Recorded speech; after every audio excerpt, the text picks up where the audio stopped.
Alex Karp was born on October 2, 1967, in New York City, United States, and grew up in Philadelphia, Pennsylvania.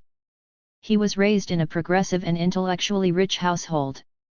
His mother was an artist and his father a pediatrician, which exposed him early to both creativity and scientific thinking. Karp has often described himself as a shy and unconventional child who felt more comfortable with books than with social settings.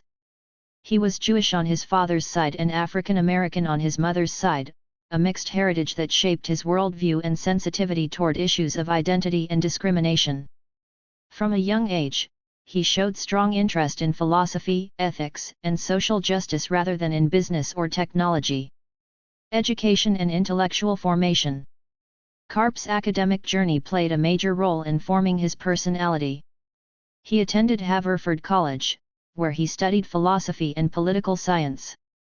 He was deeply influenced by classical thinkers such as Plato, Hegel, and Marx. After graduating, he went to Stanford University Law School, earning a Juris Doctor degree. However, law practice did not excite him. He then moved to Germany and completed a PhD in social theory at Goethe University in Frankfurt, studying under the famous philosopher Jürgen Habermas. His doctoral work focused on modernity, ethics, and the structure of society. Unlike most future tech CEOs, Karp had almost no background in engineering or coding. His mind was shaped by humanities, critical theory, and European intellectual traditions.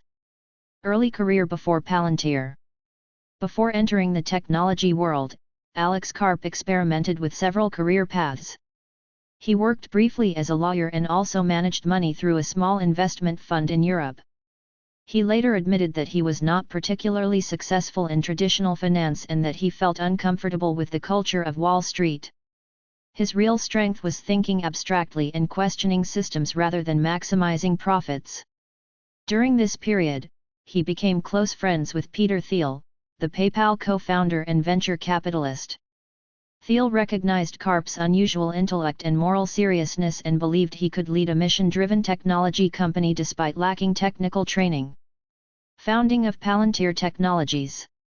In 2003-2004, after the September 11 attacks and growing concerns about terrorism, Peter Thiel and a group of engineers including Joe Lonsdale and Stephen Cohen planned to build software that could help governments analyze huge amounts of data to prevent attacks.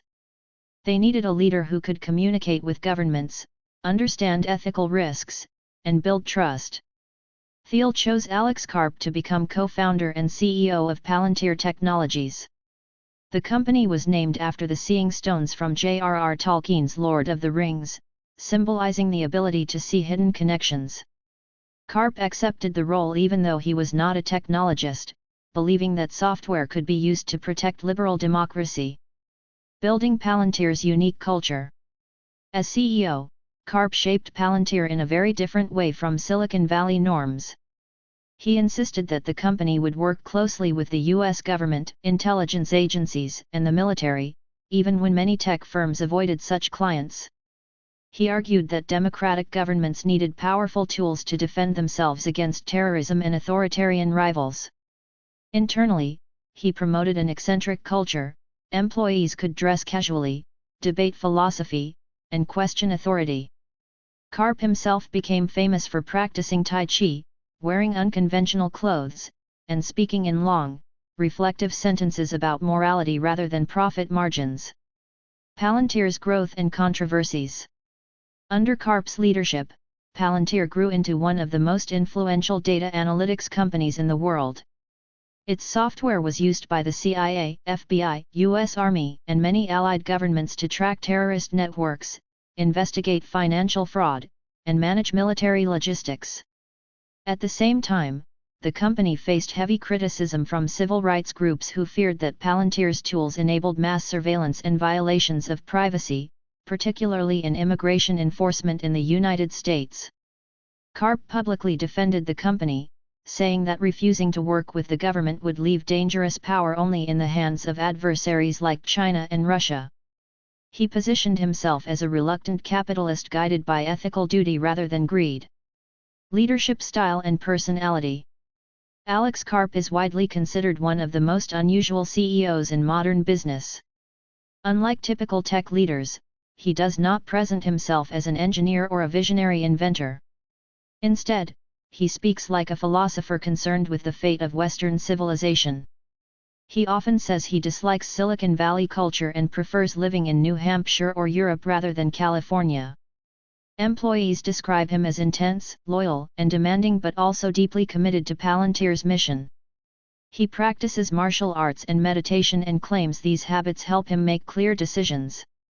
His speeches frequently warn about the dangers of authoritarian technology and the need for the United States to remain technologically dominant. Palantir going public and later success. In 2020, Palantir became a publicly traded company through a direct listing on the New York Stock Exchange. Karp wrote an open letter stating that the firm would continue to support Western governments even if that position was unpopular. Since then, Palantir has expanded beyond intelligence work into healthcare, energy, and artificial intelligence platforms for private companies. During global crises such as the COVID-19 pandemic and the war in Ukraine, Palantir software was used for vaccine distribution and battlefield data analysis, further increasing its visibility. Karp became a billionaire, yet he continues to present himself as skeptical of wealth and power. Political and ethical views. Karp's political stance is difficult to categorize. Personally, he identifies as progressive on social issues and has criticized former U.S. President Donald Trump, yet he strongly supports the American military and law enforcement institutions. He argues that technology companies must choose sides in the global struggle between liberal democracies and authoritarian regimes. This position has made him both admired and controversial. Supporters see him as a defender of the free world, critics view him as enabling a digital surveillance state. Legacy and influence. Alex Karp's life story is unusual, a philosopher with a German doctorate who became head of a powerful Silicon Valley defense company. He transformed Palantir from a secretive startup into a central actor in modern data warfare and artificial intelligence. Whether he will be remembered as a protector of democracy or as an architect of intrusive surveillance remains debated. What is clear is that his intellectual background, moral confidence, and unconventional leadership have left a deep mark on the technology industry.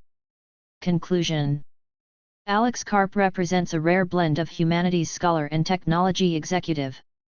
His journey from quiet student of philosophy to CEO of a multi-billion-dollar analytics firm shows how ideas, ethics, and power can intersect in the digital age. Through Palantir, he has influenced government policy, military strategy, and the global debate about privacy and security, making him one of the most distinctive figures of the 21st century tech world.